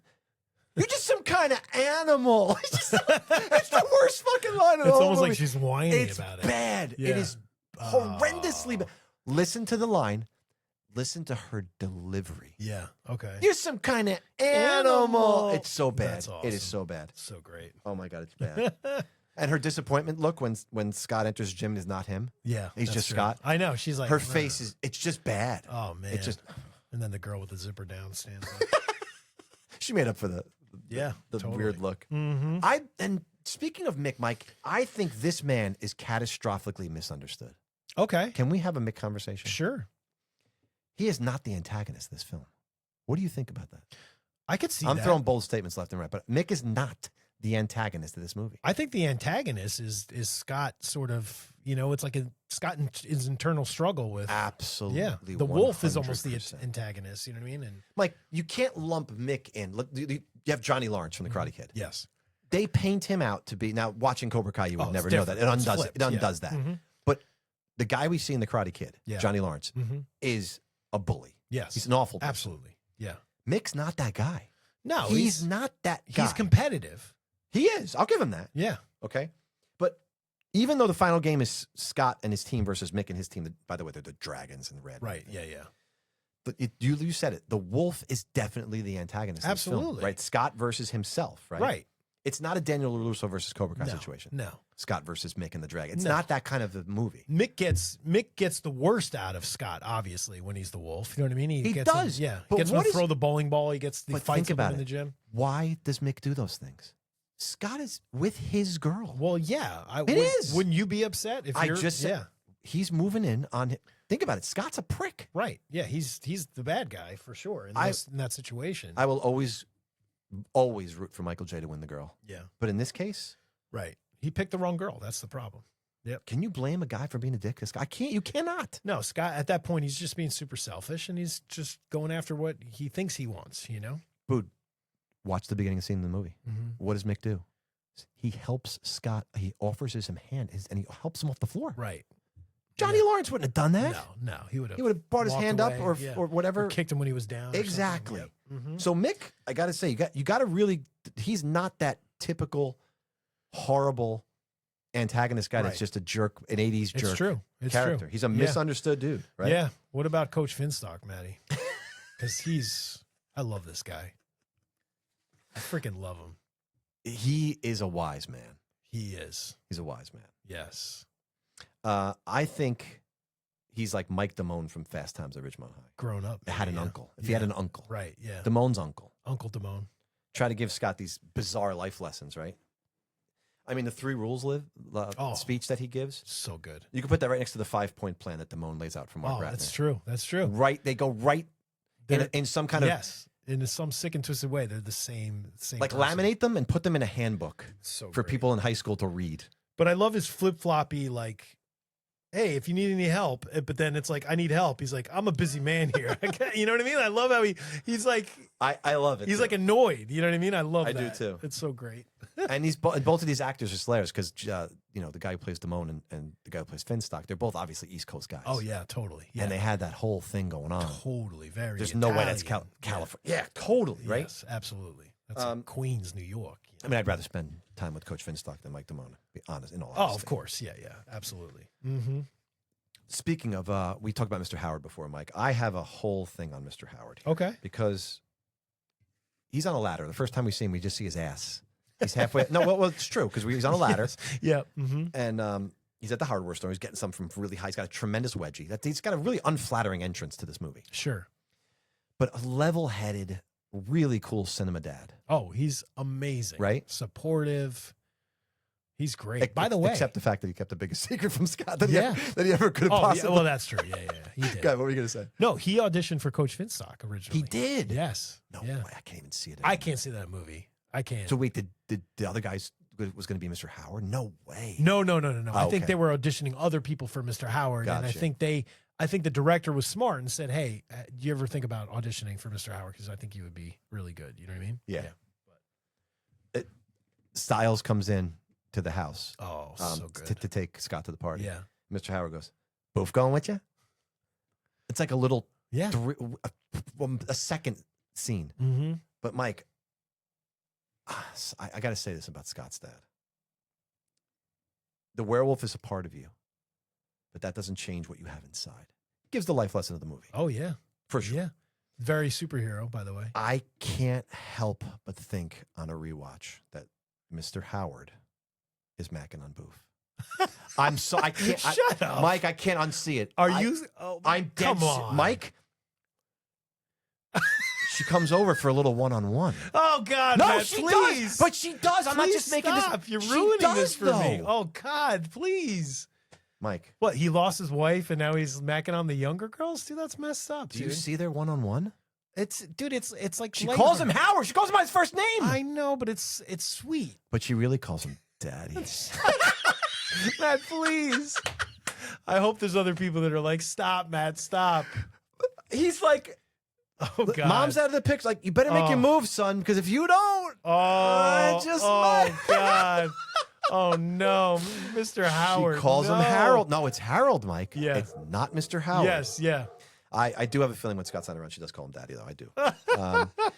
He's burning, like he said, he's doing those after practices. He's got He's got the floodlight on. Yep. Mm-hmm. I think he's sneaking in there. Maybe he's helping. Well, I don't want to say this, Mike, but oh God, I don't like this. I don't like this at all, Matt. You don't like my theory? No, I don't. If you watch it, you think there's nothing that you can say. Nothing. Okay, I'm sorry, I disagree. Okay, all right. I disagree, Mike. You kind of ruined the movie for me now. Is there a reason why I don't want to ruin the movie for you? No, I know. I'm just messing with I mean, I did say that, the rest of the team is coming over, but the one Beaver that may be coming over is staying for a little longer after the practice. So is Booth the sweetest person on the Booth's planet? awesome. She's amazing. And she's Mary Ann, girl next door. She is, very much so. She's cute. She's supportive. She really sticks with Scott. Sorry, girl around the corner, technically. Yes. She's not next door, but yeah. She sticks with Scott. She does. She could have went running and been really upset. She's upset a couple times. She is. But she's sticking with Scott. She's allowed to. I mean, God. Just like Mick, right? Like Mick's allowed to be upset. Booth, of course, is allowed to be upset. But Booth and Scott were meant to be together, and it's so obvious. And she knows Can't you see what's in front of your face, boy? Right? I'm right here. That's it. That's what she's saying, yeah. I'm right here. That's it, yes. Mm-hmm. Like, what do you call it? Willie in Temple of Doom. Yes. When Indy keeps pushing past her, he's looking for something. He's got an idea. She's like, right. I'm right here. That's Booth, basically. Oh, totally. Right? Yep, absolutely. So, Mike, Booth's game for anything, like you said. And that's what I love about Booth. We're gonna leave the Mr. Howard stuff to the side. For a minute. Clear the slate on that. But the way that she takes him out, like she knows what she wants, and she takes it. She goes, "I want Scott for a little bit here." She yanks him into the hallway. Yeah, like she's gonna have what she wants, and she's gonna make her own imprint on, and we know what's gonna happen. I mean, it's fine that it's predictable because we want it to happen, of course, more than anything. Yeah. Does she have any friends besides Styles and Lewis? Boof. They certainly don't show any girls. They don't. She has That's what I'm saying. It's like they don't paint the picture of she's kind of like like a just like hangs out with dudes. You know what I mean? So maybe that's her thing. Maybe. Yeah. But she's the one who gets Scott to realize, you know what? The human you is the best version of you. Right. Right. Yeah. That's the one that everybody will love. If they know you like I know you. Right. Absolutely. Just make it happen. Yeah, totally. Mm-hmm. All right, so we got Boof, we got Styles. Mike, you don't have to be a paranormal investigator like the Warrens to realize that Styles is doing a lot of fucking cocaine.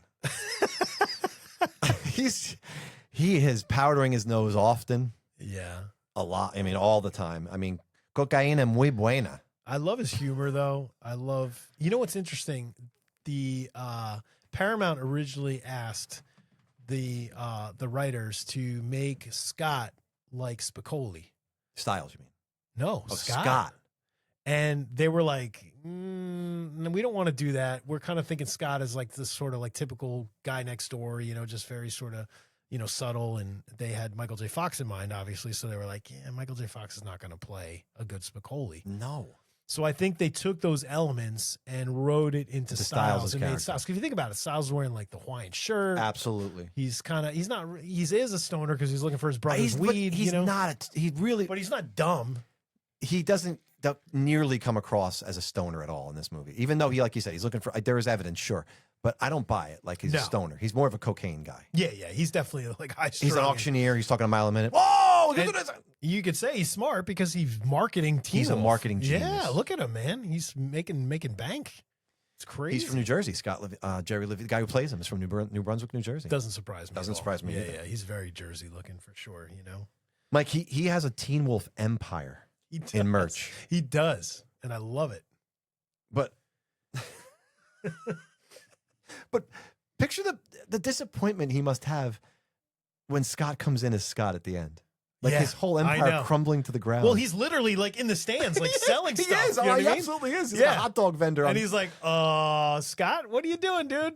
Come on. I mean, his trajectory as a businessman was just skyrocketing, and Scott just pulled his chair right from out underneath him. That stock went. I mean, Forbes rock magazine, bottom. he was ready to go. Yeah. Mike, I got Styles' future. Can I read Styles' future? I'd love to hear it. All right. So it didn't work out. The merch thing kind of imploded. Scott decided to be Scott. Yep. He made a good choice for himself, but not for Styles. Sure.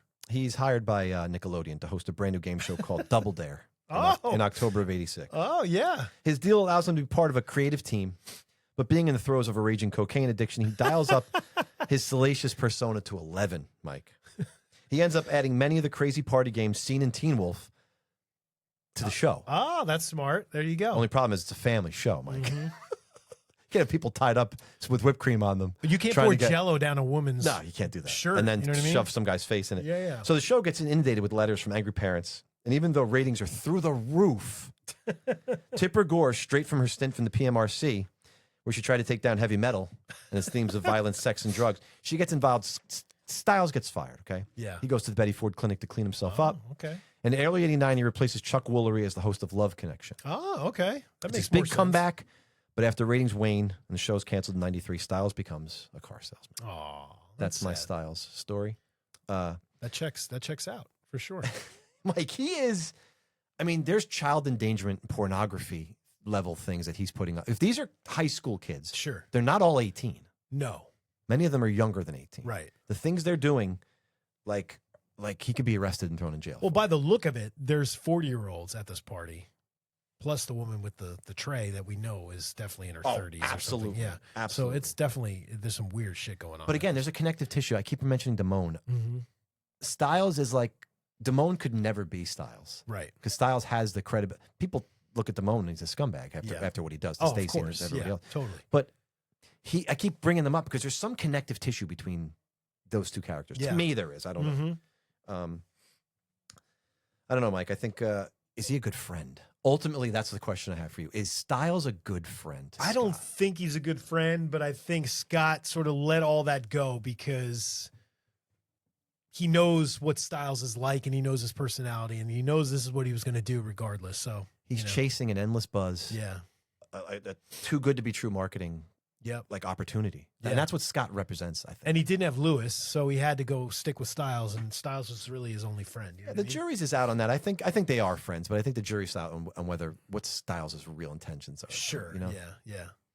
Mike, his priceless t-shirts, you said it before, man. He's a genius. Oh, he right? is. What are you looking at, Dick Nose?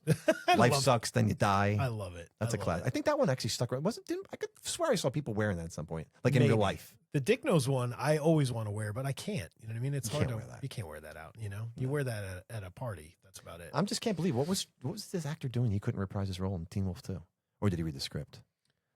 He actually be like, I know. Yeah. What did he do after this? Right. I mean, I'm sure he did some things, but I just can't imagine why wasn't 2 years later? Why wasn't he available? I don't know. I have no idea. Okay. Yeah. So that brings us to Scott. Yep. Our boy Scott. Yes. Who better to play Scott, Mike?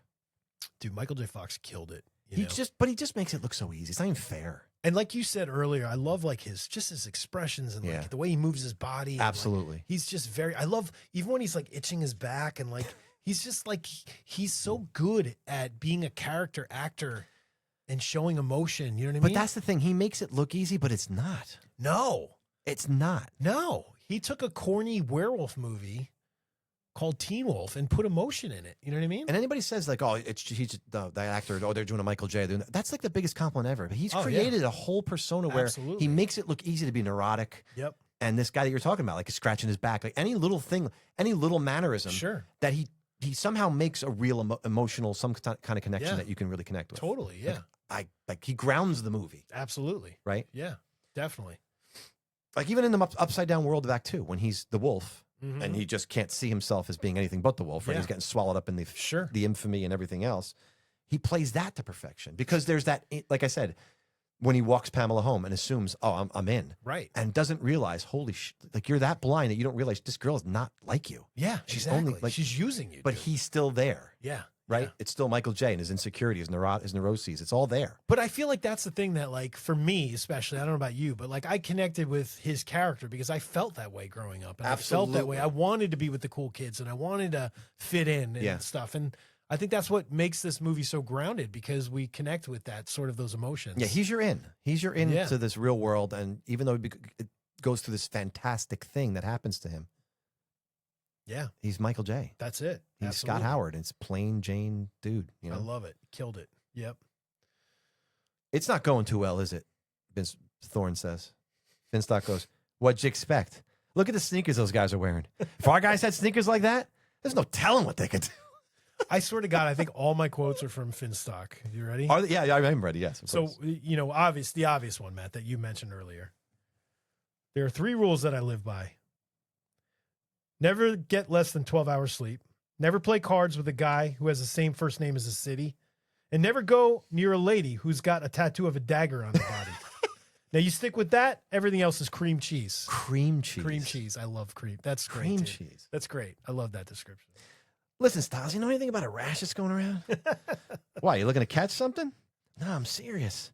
No, but I heard Mr. Murphy, you know, that shop teacher? Yeah? Got his dick caught in a vacuum cleaner.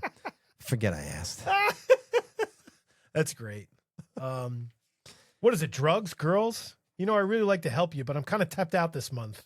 The IRS is breathing down my neck like it's some sort of personal vendetta against Bobby Finstock. Bobby. I love when he speaks about himself in the third person. It's the Bobby greatest. Finstock. It's great. Oh, my God. Oh.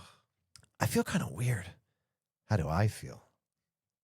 When they're in the closet? Yes. That's like such a great line. It is great. Yeah. Because she's been waiting for this so long. She wants it. And then, you know, she gets a scratch on the back and she's like, what the hell did I just do? Look, Dad, I got a bad outside hook shot. I'm allergic to eggs. I got a $6 haircut. I mean, I have problems. I don't need this one. And the way he delivers that line is so good. It's so Michael J. I don't need this one. Yeah. Oh. Yeah. How about Mick when Mick says, you don't scare me, freak. Underneath all that hair, you're just still a dork, Scott. Yeah. I've handled your kind before. Your mama used to steal chickens out of the backyard until I blew her head off with a shotgun. That's cold. That is cold. That's That's Yeah. when Mick really gets Mick. I know. That's where he kind of like turns into Because like, he's pissed. Yeah. It all makes sense, but that's cold. Yeah, it is totally. These waves are mine. That's when he gets on top of them. Yes, I love. He grabs Styles' shirt. Yeah, it's awesome. You've dug your own hole with these fellas, but this Thorne business is my fault. What do you mean your fault? Goes back a few years. As you know, I loved your mother since we were kids. We were meant for each other, but for some reason, Rusty Thorne set his cap for her too. No matter what we tried, he wouldn't go away. One night things got physical and you turned into a werewolf? Out of anger, Scott. I turned into the werewolf out of anger in front of his beady little eyes. Was he scared? Scared. He lost control of his bodily functions. So, Mr. Howard is man. Yeah, He's the man, dude. It's good. Yeah. What happened to Scott's mom? Do you think it has something to do with Thorne? They don't really say, do they? They don't say. I don't know if it's implied. I don't think Thorne really had that. There's no way that he had something to do with that. I think Thorne had the hots for. Yeah, no. He had the hots for her, but Howard won out. Right. Yeah. I mean, totally. Harold definitely won out. Yep. There's no question. Mm-hmm. Yeah. What do you think about the, I don't know. I think the score for this is definitely, obviously, 80s. Oh, totally. But do you think it's I mean, I don't feel like it's intrusive too much. I don't feel like it's overdone. I mean, obviously, it's of its time, but I don't think it's like hammering. I love it. over the head. I feel like you it's one of those soundtracks where you don't really notice Yeah, in a good way. sometimes, yeah. Because I feel like there's so many songs in this movie that sort of overtake a lot of that. You know what I mean? I don't know. It's serviceable. Yeah, it is. But I love the songs in this movie are great. The dude. songs, yes, the soundtrack. Dude, is fucking phenomenal. Surfing USA is in this movie. How did they get the rights? To I it? have no idea. That had to be maybe before everything got expensive or something, but there's some really good songs. You know what I mean? Big Bad Wolf, Bunny and the Wolf Sisters, like Win in the end. I love it. Win in the End by our buddy Mark Safran, right? Mark Saffin, Yeah. yeah. So good. I love it. It's good stuff. Mike, if you, the tattoo I would get of this movie Yeah. is the wolf graphic of Styles' t-shirt right there, like similar to, Yes. but the wolf graphic on his t-shirt. That's what I put as well. I mean, that's cream cheese. 'Cause Everything it's all- else is cream cheese. Everything else is cream cheese. Yeah, I love it. Yep. It's so good. You want to pair this with something first? You want to play our little game, Matt? Oh, you know I'm always right down for a game. All right, Matt, you ready? The game is called Wolf, Not Wolf. So you tell me. Was Scott a wolf or not wolf Okay. when this scene happened? You All right, ready? let's go. Give me a keg of beer. Wolf. Is he wolf though? I mean, he's half and half. Okay. Honestly. All right. I'll give it to you. That's fine. Chubby, pass it. Wolf. No, damn, because it sounds like he wants the ball. I know. and then- I know. All right. Not wolf. All Yep. right. All Okay. right. Hey, look. I'm sorry about the other night. Who's he saying it to? Booth. Scott. What? He's Scott. He's not wolf. No, not Wolf. You got it. Good job. No, not now. He's turning into the wolf. Right. But at the time, At the not time, he's wolf. Scott, but yeah. Okay. Listen, Dad. Has anything ever happened to you that's just so weird? He's regular Scott, Yeah, not wolf. Good. not Wolf. Yeah. Not this time, Dad. No. Wolf. Yeah, that's when he first transforms. Ready? Hey, I'm no different than anyone else. Wolf. Yes, you're Like, killing that's it. That's a lucky one right there. Yeah, I'm not doing the impersonation. It's great. I'm sorry. No, it's fine. It's great. I can't help it if the whole town's gone werewolf crazy. I never asked for this. Wolf. Not wolf. He's not He's wolf. not wolf there. Nope. Damn. Yep. So that's it, Matt. Good job, I buddy. did all right. I did all right. Yeah, you did really good. I definitely got a that was couple good. wrong, but that was Well, good. Thanks for participating in Wolf. Those Not were tricky though. Definitely. There's no Yeah, there's real. some tricky ones. Yeah, it's hard. Yeah, for sure. Mm-hmm. So ultimately, Mike, I don't know if you're gonna like my rating for this movie. Okay. I gave this a 3.5 out of 5. All right. Yeah, I can see that. I can see that. I think this is one of the. Just think this is a great gateway horror movie. Like if you're gonna have a little kid It's who's super not gateway. scared. Yeah, That's no, like I mean super like because it's super not young. horror You could at show this all. to a 7-year-old. Yes. Yeah. It's dated. It is. The music, the fashion, the Mhm. language, the way the characters speak. Unfortunately, it's also dated in the sentimentality, which I think is the strongest thing in this. Right. But unfortunately, that's gone dated, as my review in the beginning of the thing kind of says, right? Yes. It's corny as hell. Right. So people trying to be themselves is corny? Well, is that corny? I don't think so. I think it's very timely. It is. Especially today with kids with identity, right? I think this movie's all about, it's such an identity movie, right? I think today what's more than kids trying to find out who they are? Of course, yeah. However you paint that picture, it's a very timely thing for sure. Like the most normal is the most outdated word, honestly. Let's face it. That word is the most normal thing I can think of. Sure. Normal. It sucks. Like, and the other thing is, can I accept the fact that I'm unremarkable? Because let's face it, people aren't turning into wolves. Right. It's not a realistic scenario. So can I accept the fact that I'm just unremarkable? I'm not that person, right? I don't know how you feel about that, but I think, I mean, you live with high school kids every day that have. Sure, of course. That's it. There's so many kids. The majority of kids feel the way that Scott feels. You know what I mean? I feel like that's the kind of the story here. It is that, but the mental anguish and the fear and the doubt and the uncertainty and the way that manifests today as mental health problems and all that stuff. Absolutely. It's all here. Oh yeah. Right? In this movie, even though that's not front and center. Right. But you could have the ultimate identity. You could be Teen Wolf. Yes. Yeah. Right? Universally loved. Right. But you lose yourself like in that. And you're not, you know what I mean? Like even then you're not happy. You're still not happy. Right. That's true. So it's not a cure-all. Yeah. And that's what this movie's saying. Yeah. I agree. The guy with the greatest gift ever, who everyone loves, right? Mm-hmm. The best thing you could do is just be you. Yeah. As Mr. Howard says. Yes. Right? Look back yourself in the mirror and be like, yeah, I'm okay with that. Right. You know, and then you'll win in the end, Mike, so to speak, right? There's nothing more honest and beautiful than that to me. Yeah. So that's why I think if all that what I just said is bullshit and it's corny, well then I guess I'm dated too.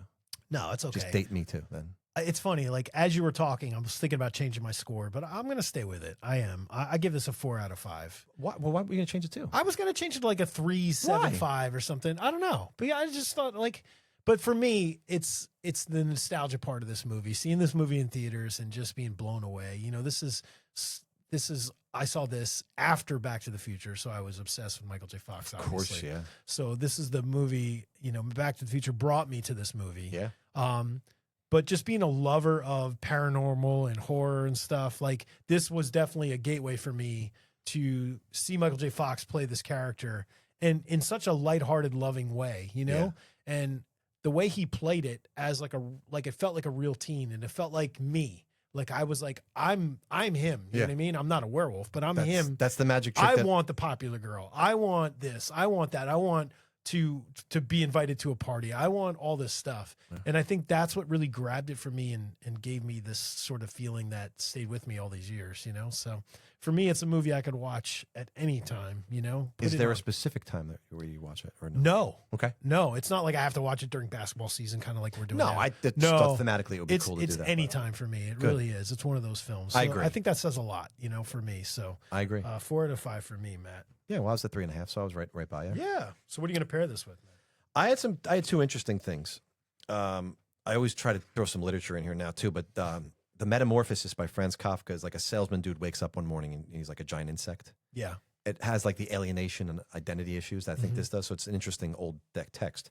There's a cheesy, do you want to talk about a cheesy movie, Teen Witch with Robin Lively from the the late 80s. She's not popular in high school. She learns she's descended from witches of Salem. So it's kind of like a similar thing.